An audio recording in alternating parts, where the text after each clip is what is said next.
Ellie baru je pick up Essential Combo Insta360 X6. Jom kita unboxing. Ada 3 jenis combo, standard, essential dengan motorbike. Yang ni essential, sekali dengan stick dengan bateri 2.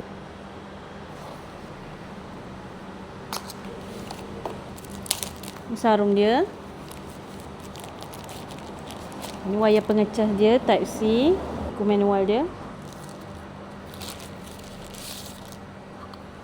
Bateri. Okay, ni dia. Kita buka.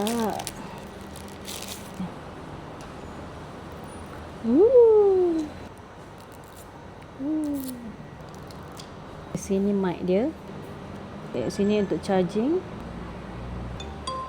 Mudah nak pegang dan dia tengok compare dengan tapak tangan kita bersatu je. Okay, stick ni panjang tau, 114 cm. Yang best Insta360 ni dia bila buka ni panjang-panjang ni, batang dia tak nampak. X6 punya lens ni kan, tengok tu dia terjojol keluar macam tu. Kalau kita letak atas meja ke, cala tau.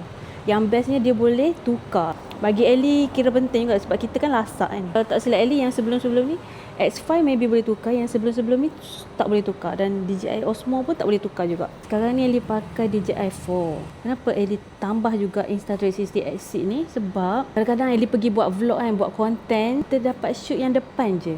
Kalau kita pergi dengan family kan, momen kita sekeliling kita, anak terjatuh ke, anak gelak ke, kita nak momen tu miss. Dengan adanya 360 ni, 360 kita boleh capture 360 punya video. Boleh pilih. Itulah Ellie tak sabar nak guna ni. Follow Ellie for the next part. Kita buat video guna Insta360 X6. Okay, bye bye.